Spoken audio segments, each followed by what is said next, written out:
So, welcome to a special mini edition here of the Calder's Calling podcast. Today, we're going to have Zack Fisch joining us here for just a few minutes just to talk over a few things. Zack, congratulations to your Hershey Bears, and thanks so much for joining us literally the day after a big Game 7 win in overtime. Yeah, it's the day after an exciting finish here at Giant Center to one heck of a series, and the day before Game 1 of the Calder Cup Finals. So, real quick turnaround, preparations well underway to get right back to it. But it's taking a little time today to sit there and digest what we just went through. That series was so close. I mean, razor thin margins, and to get it done in overtime and be part of that, another real special moment. There's been a lot of them these last couple of years at Giant Center, and hopefully there's still a few yet to come. But thanks for having me, guys.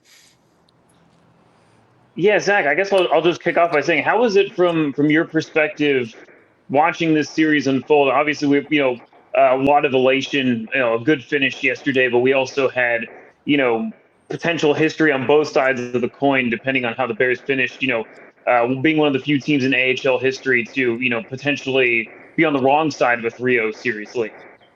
Yeah, it was a series that had more twists and turns than a roller coaster at Hershey Park. I mean, it was absolutely up and down. The Bears go up 3-0 in the series, and they're two overtime games to start at Giant Center. And you're thinking, man, that could have gone either way. And then a pretty convincing win in game 3, and you're thinking, all right, you're in a good spot. But we knew this was a good Cleveland team. I never expected for the Bears to sweep them. And plain and simple, I'm not surprised that Cleveland had some success. I think they're a really good match for the Bears, a big, strong, physical team. Their fourth line was absolutely dominant, particularly when they were able to get last change and have home ice advantage. I mean, those guys will be playoff heroes in Cleveland for a long time. And hearing Trent Vogelhuber talk about how close that group was, this really could have gone either way. And it's a really good Bears team on the other side that had injuries hit them at the wrong time, so they were a bit depleted. Meanwhile, Cleveland on the other side was getting some guys back at the right time. Now they did have some injuries too, but they got some key pieces back or from juniors in Denton Matejchuk. So it lined up to be the pendulum swinging back Cleveland's way. That it did. Game 6 could have gone either way. Obviously, probably one of the biggest emotional highs and letdowns in a 17-second span that I've ever been a part of in sports or seen in sports in Game 6 and an overtime in Game 7. Obviously, luckily it went the Bears' way, but all credit to the Monsters on the other side. That's a heck of a hockey team, and we'll see what Coachella brings. They're a real skilled, offensive-minded team, and that's going to be a real challenge. But Cleveland definitely gave the Bears everything that they could. So, what was the general feeling around the broadcast booth and just the Giant Center in general whenever, James Malatesta comes in with, I think, 5-6 minutes left, ties the game again, goes to overtime? Was it a sense of, oh no, here we go again? Or maybe was it something a little bit different? I just thought it's only fitting, right? That's the way it's gone Mm-hmm. all series. You're hoping that this can be the one. The Bears were such a good team with leads and one goal games all year. They set a franchise record in the 86-year history for the most one goal wins. Like they're a team that shuts it down. But for whatever reason, this Cleveland team has found a way to get under their skin and get back into games. And we saw it twice already. So I guess none of us were surprised. We saw it 3 times in Game 6, and then the fourth time in Game 7 that it happened each and every time. So that's what the playoffs are all about. Malatesta had been a thorn in the side all series. He gets his first goal of the playoffs, and what a time to do it. But you look at the heroes that develop, and Garrett Rowe is certainly one of them for Hershey. 7 goals in the regular season. As Corey can attest to, 3 of them came in one game. And he had a good year and always brought it, but he's going to be a playoff hero for a long time, no matter what this run brings to the table. So definitely had that sinking feeling when it was 2-1 of like, oh no, here we go again when the puck went in the back of the net. But once it gets to overtime, there's been a lot of dramatic overtime wins for the Hershey Bears. So despite Game 6, I think we're all still feeling pretty confident, especially when you have Hunter Shepard back there. I know some of those games maybe weren't his best that he's played in his time in Hershey. When it comes down to Game 7 with the game on the line, there's no one else I'm taking. 42 saves, he did it again. Zack, one of the things that really struck me after the game was we had a pair of players that kind of became instant heroes, and you mentioned Garrett Rowe, but also Pierre Dubé, who had a really big goal to put the Bears ahead on the power play in Game 7. These are two guys that weren't here last season. They've been new additions. Obviously last year's team was incredibly special in its own way, but How do you size up this team? I mean, Pierre Dubé, took a puck to the face, lost a bunch of teeth, still, gave a great post game, press conference yesterday. Just some new heroes here. How does this team stack up in your mind compared to what we saw just an absolutely special group a year ago? Now, Pierre Dubé is definitely a hockey player, and you need those type of guys this time of year. Warrior, he went into Todd Nelson's office the day before Game 7 and said, "I'm playing tomorrow," and you love that attitude and that intensity from him. He's a guy that I think came into this group and had to take some time to assimilate what this team was all about, that team first mentality, that group, that family atmosphere, and he's all in now, and he's all in part of the team. We know the skill that he brings, but he's developed into a wonderful teammate and a heck of a player, and his commitment to come back in and be a big part of it is what makes this year's group special. Last year's group is one that'll go down in the history books, and hopefully this year's team has the moment and has that same moment and can repeat as champions. Last year's team wasn't as skilled offensively, even though there are some really good pieces. I mean, you look at Connor McMichael, who's an NHL regular, and Alexei Protas, who signed a long contract in the NHL. These guys are good players, but there's more of an offensive punch on the team this year with the players that they've added, which is nice that you don't have to rely on Hunter Shepard and win every game by a 2-1, 3-2 margin, whatever it may be. So this year's group, I think the challenge of it is you have a group that won and a good veteran core and a group of new players coming in. How do you make them gelled as one when some of these guys weren't part of it? And Garrett Rowe, you're right. Pierre Dubé, Chase Prisky has had a phenomenal playoffs and has had to step up with all the defensive injuries.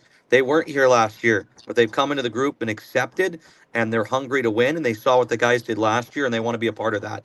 And that's what I think makes it special. Is there's not here's last year's champions, here's this year's new guys. They're all together as one, and it's been that way since day one. And that's how the team's been able to gel. So speaking of those injuries, I know the Bears right now. Ethen Frank wasn't able to play in Game 7. Aaron Ness is out. I know Lucas Johansen had a particularly nasty injury, but is there any sense that possibly any of those players might be coming back at any point during the Calder Cup Finals? Yeah, Todd Nelson has told the media that both Ethen Frank and Aaron Ness are considered day to day. And Todd Nelson is a straight shooter. He's not going to sit there and make things up. And you see teams do that sometimes this time of year, give no information. Todd Nelson is a straight shooter. That's the way that he is. So if he says those guys are day to day, that leads me to believe that barring any setbacks, which certainly could always happen, knock on wood, that they do not, that there's a possibility that those guys play in this series. Whether that's game 1 or whether that's game 5, I couldn't tell you at this point. That's up for the players and the doctors to decide. But that's good news on that front. Neither of them are deemed a long-term injury. They lost Vincent Iorio last game. He's still being evaluated, reevaluated with today, not the team not skating today. We'll see where he's at after missing time in Game 7. And Todd Nelson has said that Lucas Johansen's injury is considered more indefinite. So doesn't seem too promising for him to return, which is a huge loss. At Calder Cup champion last year and probably the Bears' best puck-moving defenseman that really solidifies things there on the back end and makes Hershey a much stronger team. So the good news for the Bears there on that side of it is a couple key players. Hopefully on the cusp of coming back, or at least a realistic possibility. It could be sooner than later. And Ethen Frank, obviously your leading goal scorer. Aaron Ness, probably your best all-around defenseman and a great veteran and one of the best skaters in the American Hockey League. Those are two big pieces that hopefully are back with the chocolate and white and on the ice sooner than later. And Zach, short turnaround that we have here from Game 7. The Calder Cup Finals start on Friday, which is kind of insane to consider. Coachella Valley's been around Hershey for the last week here or so, last few days more accurately. How do you view the battle of them having all this rest versus Hershey kind of being a little more tested here recently? Do you think that the coming off the emotions, the highs, that the Bears will be able to manage that going into this new series? Yeah, that is the $1 million question right now because the Bears went from, I think, 7 games in 40 days to start the playoffs with this playoff format that we have here in the American Hockey League to 7 games in 14 days. And here we are playing every other day with cross-country flights in the middle of it. It's not ideal, plain and simple. I'm not going to sit here and complain about it. I'm not out there eating pucks and blocking shots, but something that definitely I hopefully will be examined for down the road in the American Hockey League if we continue on with this playoff format because we're going till darn near July, and now everything is clustered together when it's supposed to be your best hockey. But no complaints. You got to get back out there and you got to play the game. And Coachella's been rested. They'll be ready to go. But I talked to Bruce Boudreau today. Obviously the former Bears coach, longtime NHL coach, now owns the Hershey Cubs here. And he said, you know what? It's a good thing. You're in the grind of it. You're used to playing. Your body's in that mode, and it's go out there and play. You get rested. You get out of that routine. Maybe you're not at the best. So it could go completely opposite of that, but I'll take Bruce's word over my speculation of this team being rested or this team being battle tested. But the injuries certainly don't help. You'd love a couple more days to heal those. He could have got it done earlier as well. Could be an argument from anyone else that says, hey, if you don't like the schedule, should have got it done in 5, 6, or 7, to get the win earlier than the 7 games you did. So it's going to be interesting to see. Coachella's a high flying team offensively. They put up like 4 goals in the first period against Milwaukee a couple different times. So if you're not ready, they're going to burn you. It doesn't matter if you have home ice. So I think the Bears are going to do their pre-scout and really go over things tomorrow, and it's going to be jump right in and go on instincts. What a fantastic extra voice to have in Bruce Boudreau, though. Yeah, he's a good guy and huge supporter of the Bears still, and he'll be there for games 1 and 2 in the finals. And he still has a lot of passion for this organization. He knows he wouldn't have been a National Hockey League coach without his time here in Hershey. And anytime you win somewhere, it's always special. I mean, he and his wife Crystal not only brought the Cubs here, but they make Hershey home. So it's pretty cool to have him around. And he said, "Hey, put me on the broadcast if you want." So maybe he'll come and do a couple intermission interviews with the Fox 43 guys. So Oh, Bruce is uh, nice. is an is an absolute riot and a great guy. But to get his expertise and pick his brain every once in a while is a lot of fun too. So, last question from me. This is a team in Coachella that, I mean, honestly, has a lot to prove. Again, we're doing back-to-back Calder Cup finals, matchup between the Firebirds and the Bears. Now they have this extra added incentive with Dan Bilesma. As soon as the season's done, he's being promoted up to the Seattle Kraken head coaching position.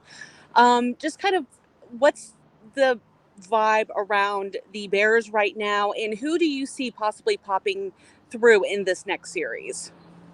Yeah, you're 100% right with the extra incentive for Coachella. They obviously feel like they have unfinished business. That was also a series very similar to this one against Cleveland, where the Bears were down 0-2. They got thoroughly dominated in games 1 and 2 in Coachella, won 3 tight games at home, including 2 in overtime, and then, of course, one in game 7, down 2-0. So similar in a different way, in a sense. There's not the history of down 0-3 side of it. It was almost down 0-3, a goal post in overtime of game 3, and then Riley Sutter scored. But they have that extra incentive. Dan Bilesma's leaving. He's competitive, always wants to win. Andrew Podorowski's a great veteran who's been there and done that. And there's a lot of bad blood between the two teams in that series. A lot of hatred between those two places for franchises that never saw each other before. And that's what a good final is. It's not supposed to be, love and hugs. It's supposed to be nasty, hard hitting, mean spirited hockey. And it was everything and more as advertised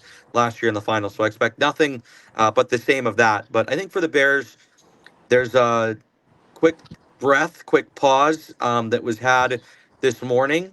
Then the team meeting to go over some logistics today for what the next 2 weeks is going to entail. Obviously, there's a cross country charter flight, things that we're not used to. Just want to set the expectations for those as that gets all worked out. Kudos to logistical people behind the scenes here with Hershey Entertainment Resorts that make that happen on such a quick turn to make sure the Bears are accommodated as best as possible and in a first class way to get them out there to win some hockey games.